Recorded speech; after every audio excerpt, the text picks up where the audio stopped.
Hello everyone. पिछली video में हमने पढ़ा था भारतवर्ष के कॉन्सेप्ट और उसकी एवोल्यूशन के बारे में।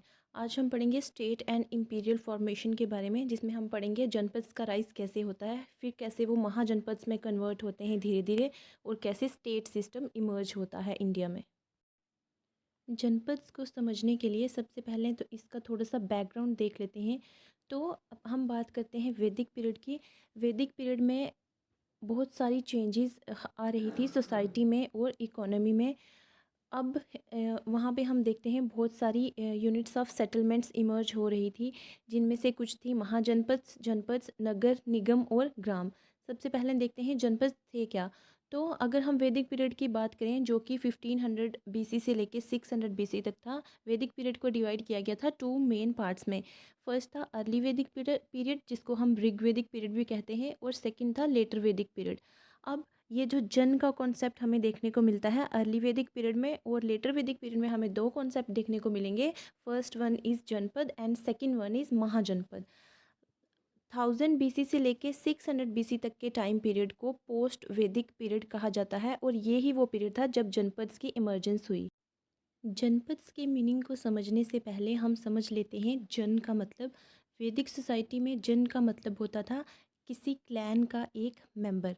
अर्ली वैदिक सोसाइटी में जन के जो मेंबर्स हुआ करते थे वो पेस्टोरल ग्रुप्स हुआ करते थे, जो कि पेस्चर्स की सर्च में एक जगह से दूसरी जगह पे घूमते थे। लेकिन जैसे जैसे लेटर वैदिक पीरियड स्टार्ट होता है, वैसे वैसे हम देखते हैं कि जन जो है ये एग्रीकल्चरल प्रैक्टिसेस करना शुरू कर देते हैं और एक जगह पे सेटल डाउन होना शुरू हो जाते हैं, rather than wandering from place to place. अब इन्हीं एग्रीकल्चरल सेटलमेंट्स को नाम दिया गया जनपद्स का। इनिशियल स्टेज में देखेंगे कि ये सेटलमेंट्स जो हैं इनका नाम रखा जाता था क्षत्रिय लिनिएज के नाम पे, जो क्षत्रिय लिनिएज किसी पर्टिकुलर एरिया में सेटल डाउन है। फॉर एग्जांपल दिल्ली और अपर यूपी के एरिया को कुरु और पंचाल जनपद कहा जाता था, क्योंकि वहाँ पे कुरु और पंचाल नाम की डोमिनेंट क्षत्रिय लिनिएज रहा करती थी। लेटर वैदिक पीरियड में आयरन की इंट्रोडक्शन होती है। अब लोग आयरन इम्प्लीमेंट्स बनाना शुरू कर देते हैं और उनका एग्रीकल्चर में यूज़ करना शुरू कर देते हैं, जो कि बहुत ज़्यादा बेनिफिशियल प्रूव होता है एग्रीकल्चर के लिए। अब एग्रीकल्चर सरप्लस प्रोड्यूस होने लगता है। इसके अलावा डिफरेंट ट्राइब्स के जो चीफ्स थे वो कंटिन्यूसली एक दूसरे के साथ वॉर्स वेज कर रहे थे, ताकि वो ज़्यादा से ज़्यादा लूट सकें, ज़्यादा से ज़्यादा डिफेंड कर सकें अपनी टेरिटरीज़ को, और अपनी टेरिटरीज़ को और ज़्यादा एक्सपेंड कर सकें।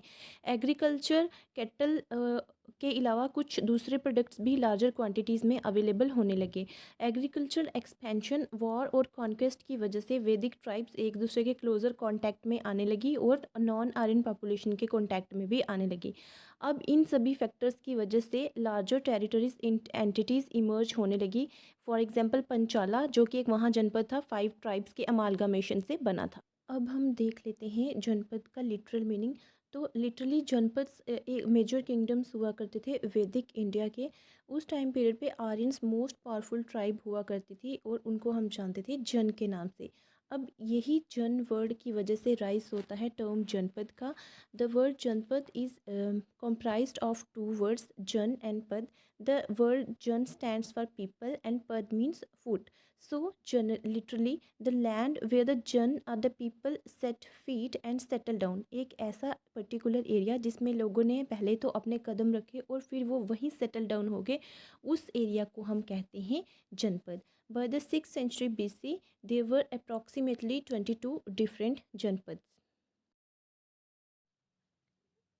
जनपद्स का अर्लीस्ट रेफरेंस हमें मिलता है ऐतरेय और शतपथ ब्राह्मणा में, और इनका टाइम पीरियड बताया गया है 1500 बीसी से लेके 500 बीसी तक का। वैदिक संहिताज में टर्म जन डिनोट करती है एक ट्राइब को, जिसके मेंबर्स शेयर्ड एंसेस्ट्री में बिलीव किया करते थे, और उस जन को एक किंग हेड किया करता था। इसके अलावा दो पॉपुलर असेंबलीज थी, सभा और समिति। समिति एक कॉमन असेंबली थी जन के मेंबर्स की, और इसके पास पावर थी किंग को इलेक्ट या डीथ्रोन करने की। उसके अलावा दूसरी असेंबली सभा थी, ये वाइस एल्डर्स की असेंबली हुआ करती थी, और ये किंग को एडवाइस देती थी।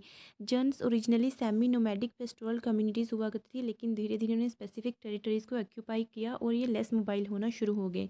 अब हर एक कुल का अपना एक चीफ हुआ करता था। डिफेंस और वॉरफेयर की नेसेसिटीज़ को रियलाइज़ करते हुए अब ये ग्रुपिंग्स के हेड बनने लगे जनपदिन्स, जिनको हम क्षत्रिय वॉरियर्स बोलते हैं। अब ये मॉडल अल्टीमेटली इवॉल्व होता है जनपद्स की अब जब कुछ इस्टेब्लिशमेंट में। जन्स खुद के जनपद्स को इवॉल्व कर रहे थे, जबकि कुछ दूसरे जन्स आपस में मिक्स हो रहे थे एक बड़े जनपद बनाने के लिए। फॉर एग्जांपल पंचाला, तो पंचाला फ्यूज़न था 5 जन्स का। इसमें 5 जन्स ने मिलके एक जनपद बनाया था जिसको हम पंचाला के नाम से जानते हैं। अब 500 बीसी में हम देखेंगे कि जनपद्स ग्रेजुअली डिसॉल्व होना शुरू हो जाते हैं और इनकी डिसइस्टेब्लिशमेंट होती है कुछ इंपीरियल पावर्स की वजह से, such as Magadh northern India में, और दूसरा रीज़न था फॉरेन इन्वेजन्स जो कि पर्शियंस और ग्रीक्स के थ्रू हो रहे थे नॉर्थ वेस्टर्न साउथ एशिया में। Now we will see that how mahajanapadas emerged from the janapads. तो जनपद्स स्मॉल किंगडम्स हुआ करते थे वैदिक एज पीरियड के। आयरन की डेवलपमेंट के साथ साथ नॉर्दर्न इंडिया में आयरन की डेवलपमेंट के साथ ही जनपद्स ज़्यादा पावरफुल होने स्टार्ट हो गए और फिर अल्टीमेटली इवॉल्व हुए एज महाजनपद्स। अब ये जो ट्रांजिशन है महाजनपद्स की, ये इससे इसमें हम देखते हैं कि सेमी नोमैडिक लाइवलीहुड से डिपार्चर होता है towards urbanisation and permanent settlement. अब लोग परमानेंटली सेटल होना शुरू हो गए थे और अर्बनाइजेशन की प्रोसेस स्टार्ट हो चुकी थी। कुछ जनपद्स 6th सेंचुरी बीसी तक कुछ जनपद्स जो हैं महाजनपद्स में डेवलप हो जाते हैं, और ये सब हुआ था एक सीरीज़ ऑफ चेंजेस की वजह से। और ये चेंजेस आती हैं सोशो पॉलिटिकल स्ट्रक्चर में जनपद्स के। ऐसी एक इम्पॉर्टेंट चेंज थी एक्सपेंशन ऑफ एग्रीकल्चरल कम्युनिटीज़। जितनी भी सोशो इकोनॉमिक डेवलपमेंट्स हुई थी वो हुई थी एग्रीकल्चर में आयरन के इंक्रीज्ड यूज़ की वजह से, मिलिट्री की वजह से, और रिलीजियस पॉलिटिकल डेवलपमेंट्स जो हैं इन्हीं की वजह से राइज होता है महाजनपद्स का from the smaller kingdoms are janapadas. अब लोग जो हैं अपनी टेरिटरी के लिए कॉन्शियस हो जाते हैं rather then the being loyal and conscious for their tribe. अब इसी पीरियड को हम बोलते हैं the era of second urbanisation, क्योंकि फर्स्ट एरा हमने बोला था हड़प्पन सिविलाइजेशन को। कंक्लूजन में हम देखेंगे कि सबसे बॉटम लेवल पे हुआ करती थी फैमिली, जिसको कुला बोलते थे। बहुत सारी फैमिलीज़ मिलके एक ग्राम बनाती थी जिनको विलेज बोला करते थे। विलेज के बाद आता था विश। अब विश होता था कलेक्शन ऑफ सेवरल ग्राम्स, जिसको क्लैन बोला जाता था। अब बहुत सारी विश को मिला के बनता था जन, जिसको ट्राइब बोलते थे। अब यही बहुत सारी ट्राइब्स या जन्स मिलके बनाते थे जनपद, और अल्टीमेटली जो बनाते थे mahajanapada. Now we will see what does mahajanapadas mean. Mahajanapada is a compound term consisting of maha meaning great and जनपद meaning foothold of people। महाजनपद दो वर्ड्स को मिला के बना है, महा जिसका मतलब है ग्रेट और जनपद मतलब foot hold of people. Anguttara निकाय जो कि एक बुद्धिस्ट स्क्रिप्चर है, और भगवती सूत्र जो कि एक जैन टेक्स्ट है, इन दोनों में हमें मेंशन मिलता है 16 महाजनपद्स का। 6th सेंचुरी बीसी के बाद आयरन के वाइड स्प्रेड यूज़ की वजह से ईस्टर्न यूपी और वेस्टर्न बिहार में कुछ कंडीशंस ऐसी बनी जिसकी वजह से लार्ज टेरिटोरियल स्टेट्स इमर्ज हुई। अब इसी की वजह से जो जनपद्स हैं वो ज़्यादा पावरफुल बन गए, और फिर अल्टीमेटली ये इमर्ज होते हैं as महाजनपद। You can see the names of 16 Mahajanpads in this map, that is Kamboja, Gandhara, Kuru, Panchala, Surasena, Kosala, Matsya, Vatsa, Avanti, Chedi, Asmaka, Malla, Kashi, Magadha, Anga and Vrije. These were the names of 16 Mahajanpads. इस table में आप 16 महाजनपद्स का नाम देखेंगे with their Capitals and with their modern location. First जनपद था अंगद, जिसकी capital थी चंपा। मगध की कैपिटल थी राजगिरा और पाटलिपुत्र। काशी की कैपिटल थी वाराणसी। वत्स की कौसंबी। कोसला की श्रवष्टि। शूरसेन की मथुरा। पंचाला की अहिछत्रा और काम्पिल्या। कुरु की कैपिटल थी इंद्रप्रस्थ। मत्स्या की कैपिटल थी विराटनगर। चेदी की दो कैपिटल्स थी, दैट इज़ सोतिवटी और बांदा। अवंती की भी दो कैपिटल्स थी, उज्जैन और महेशमती। गांधार की कैपिटल थी तक्षशिला। काम्बोज की कैपिटल थी पुंछ। अस्मका की कैपिटल थी प्रतिष्ठान या पैठन। वज्जी की कैपिटल थी वैशाली।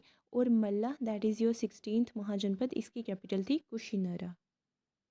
6th सेंचुरी बीसी में ज़्यादा पावर और ज़्यादा डोमिनेंस गेन करने के लिए महाजनपद की आपस में स्ट्रगल हो जाती है और इस स्ट्रगल में मगध जो है वो विक्टोरियस रहता है because of the able leadership of its rulers.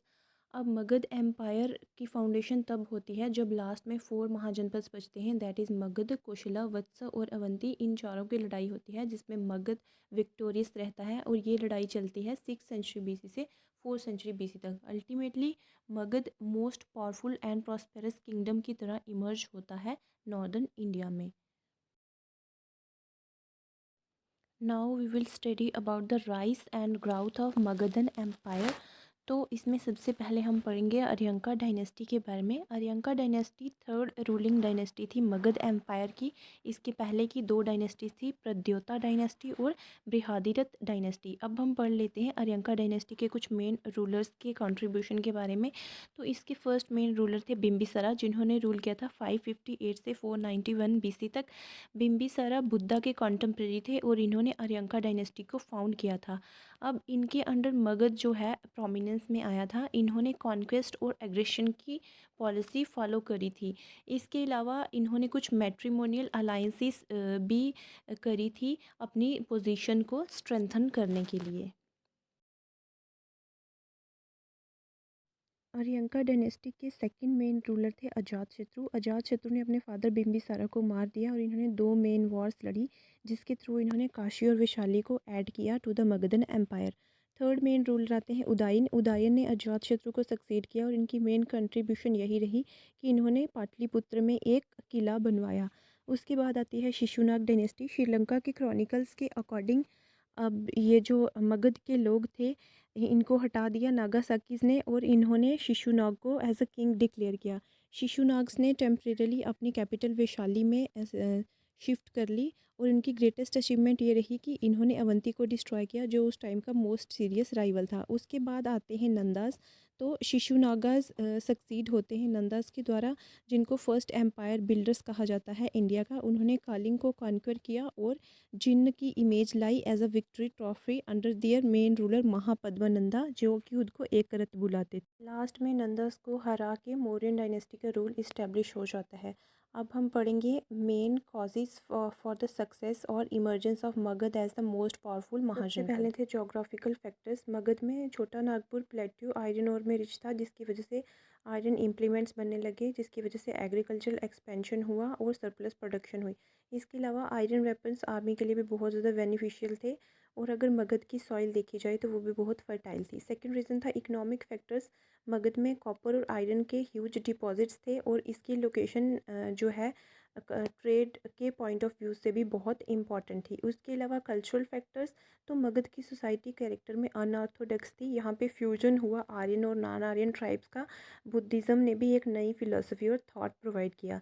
उसके अलावा थे पॉलिटिकल फैक्टर्स। तो पावरफुल मगध के रूलर्स जो थे वो काफ़ी ज़्यादा पावरफुल, एफिशिएंट और एम्बिशियस थे और उनकी स्ट्रॉन्ग स्टैंडिंग आर्मी भी थी।